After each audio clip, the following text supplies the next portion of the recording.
মার্কিন president Donald Trump শুক্রবার রাশিয়ার জলসীমার কাছে পরমাণু অস্ত্রবাহী ডুবোজাহাজ পাঠানোর ঘোষণা করার পরেই বিশ্বের দুই মহাশক্তির সংঘাতের সম্ভাবনা নিয়ে জল্পনা শুরু হয়েছে বিশ্বজুড়ে। সেই সঙ্গে আলোচনায় চলে আসছে সমুদ্র তলদেশের দুই দেশের শক্তির তুলনামূলক বিশ্লেষণ।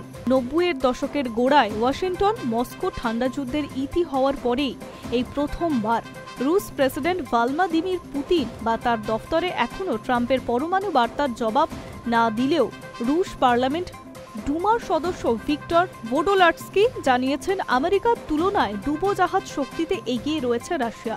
কিন্তু সত্যিই কি তাই? আন্তর্জাতিক সামরিক পর্যবেক্ষণের সংস্থাগুলির তথ্য বলছে আমেরিকার হাতে এখন ওহাইও ক্লাসের পরমাণুর অস্ত্রবাহী এবং পরমাণু শক্তিচালিত ১৪টি নিউক্লিয়ার সাবমেরিন রয়েছে, যার প্রতিটি ২০টি দূরপাল্লার পরমাণু অস্ত্রবাহী ব্যালিস্টিক ক্ষেপণাস্ত্র বহন করতে পারে।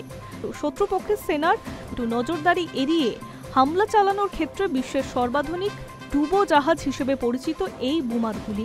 এছাড়াও মার্কিন নৌসেনার হাতে রয়েছে ৫০টিরও বেশি ভার্জিনিয়া ক্লাস, সিউলফ ক্লাস এবং লস অ্যাঞ্জেলেস ক্লাসের ডুবোজাহাজ। টোমাহক ও হারপুন ক্ষেপণাস্ত্র এবং MK-84 টর্পেডর এর পাশাপাশি মাইন বসানোর কাজেও তাদের জুড়ি মেলা ভার। অন্যদিকে পুতিনের নৌসেনার কাছে রয়েছে মোট ৬৪টি পরমাণু শক্তি এবং ডিজেল চালিত ডুবোজাহাজ। এর মধ্যে ১৪টি পরমাণু ওয়ারহেড যুক্ত ব্যালিস্টিক ক্ষেপণাস্ত্র ছুটতেও সক্ষম। সমুদ্রের তলদেশে শত্রুপক্ষের ডুবোজাহাজের সঙ্গে লড়াইয়ের জন্য দ্রুত গতির টর্পেডোও রয়েছে সেগুলিতে। প্রসঙ্গত, গত বৃহস্পতিবার ভারত এবং রাশিয়ার অর্থনীতিকে মৃত বলে কটাক্ষ করেছিলেন ট্রাম্প। সমাজ মাধ্যমে তিনি লেখেন, ভারত রাশিয়ার সঙ্গে কি বোঝাপড়া করেছে তা নিয়ে আমি ভাবিত নই।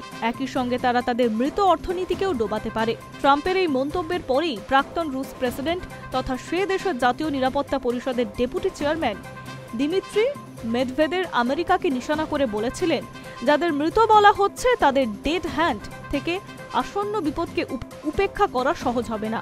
এরপরেই ট্রাম্প শুক্রবার রাশিয়ার জলসীমার কাছে পরমাণু অস্ত্রবাহী দুটি ডুবোজাহাজ পাঠানোর কথা ঘোষণা করে। কারণ হিসেবে জানান, মেদভেদেবের মন্তব্য প্রচারণামূলক, তাই এমন পদক্ষেপ।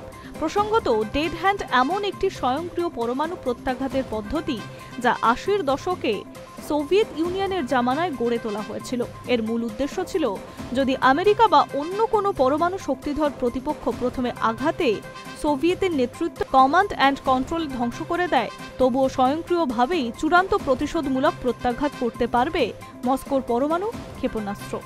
High news network.